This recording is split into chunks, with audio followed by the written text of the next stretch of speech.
بسم اللہ الرحمن الرحیم. السلام علیکم. I am Aadish Ashraf and I am a clinical psychologist, اور اپنے چینل پہ میں آپ کے لیے سائیکولوجیکل کنٹینٹ اپلوڈ کرتی ہوں. تو آج کا ٹاپک جو ہے میرا وہ آٹزم پہ ہے، اور آٹزم کے بارے میں میرے مطلب کیا ایکسپلینیشن ہے، میری کیا ایکسپلینیشن ہے، میں آپ کو وہ تھوڑا سا ایکسپلین کروں گی. اب میں نے آٹزم کے بچوں کے ساتھ کام کیا ہے، اسپیشلی میرا ڈائریکٹ انٹریکشن ہوا ہے ان بچوں کے ساتھ، اور مجھے ایسے لگتا ہے کہ جو آٹزم ہے نا وہ کوئی ڈس آرڈر نہیں ہے. اب یہ بات سن کے لوگ اختلاف بھی کر سکتے ہیں، ان کو اس بات پہ حیرت بھی ہو سکتی ہے کہ آٹزم جو اتنا بڑا ڈس آرڈر کاؤنٹ ہوتا ہے DSM میں، اس کا پورا کرائٹیریا موجود ہے، ہر چیز موجود ہے، تو یہ کیسے ہو سکتا ہے کہ وہ کوئی ڈس آرڈر نہ ہو. لیکن مجھے پرسنلی بینگ سائیکالوجسٹ یہ لگتا ہے اپنے پرسنل ایکسپیرینسز کے بعد کہ یہ کوئی ڈس آرڈر نہیں ہے، یہ ایک لائف سٹائل ہے، اور یہ ایک ایسا لائف سٹائل ہے جس تک ابھی تک سائنس اور ہم لوگ پہنچ نہیں پا رہے ہیں، ہم نارمل لوگ اس تک پہنچ نہیں پا رہے ہیں. دیکھیں، آٹزم کے لوگوں میں جو سب سے بڑا سمٹم ہوتا ہے نا وہ آئی کانٹیکٹ نہ کرنے کا ہوتا ہے. وہ لوگ آپ سے آئی کانٹیکٹ نہیں کرتے، لیکن ان کی آئی سائٹ بالکل ٹھیک ہوتی ہے. تو یہ سوچنے والی بات ہے کہ جب ان کی آئی سائٹ بالکل ٹھیک ہے اور وہ آپ سے آئی کانٹیکٹ نہیں کر رہے، لیکن وہ کہیں تو دیکھ رہے ہیں، وہ کہیں تو کانٹیکٹ کر رہے ہیں، یعنی وہ کچھ اور دیکھ رہے ہیں، وہ آپ کو نہیں دیکھ رہے، وہ کچھ اور دیکھ رہے ہیں. اور ان کی تھنکنگ بھی ہوتی ہے، لیکن وہ آپ کے بارے میں تھنک نہیں کر رہے، وہ کچھ اور تھنک کر رہے ہیں. مینس کہ وہ ایک الگ دنیا میں ہیں، اور ان میں سکلز بھی ہوتی ہیں.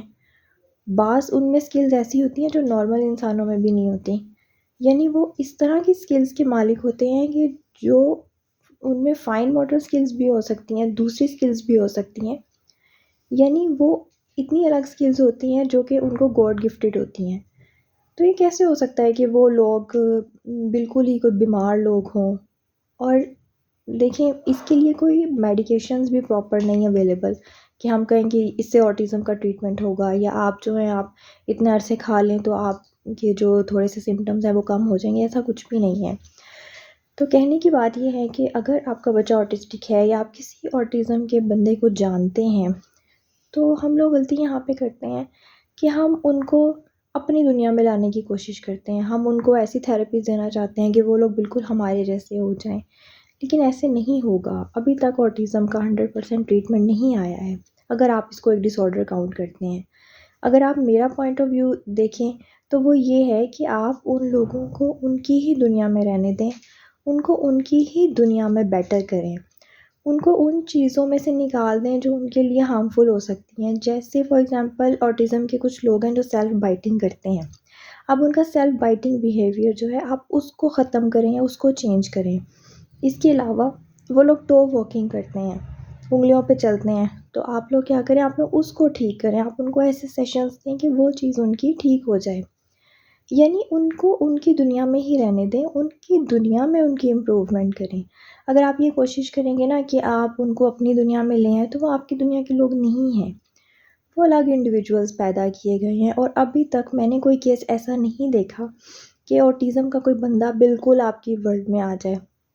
ایسا نہیں ہوتا. بے شک اگر کسی کو مائنر آٹزم بھی ہے نا، وہ بھی پوری طرح سے ریکوریبل ابھی تک نہیں ہے، کیونکہ جیسے میں نے آپ کو بتایا، نہ تو اتنی کوئی تھیراپیز موجود ہیں، نہ کوئی میڈیکیشن موجود ہے. ہاں، چیزیں بیٹر ہو جاتی ہیں، لیکن وہی بات، ان کی ہی دنیا میں چیزیں بیٹر ہوتی ہیں، وہ آپ کی دنیا میں نہیں آتے ہیں.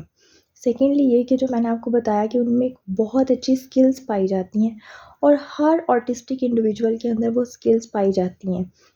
تو آپ اس سکل کو پہچانیں، بے شک وہ آپ کا کوئی بچہ ہے آٹسٹک یا کوئی آپ کا ریلیٹیو ہے، آپ اس سکل کو پہچانیں اور اس سکل کو موڈیفائی کرنے کی کوشش کریں.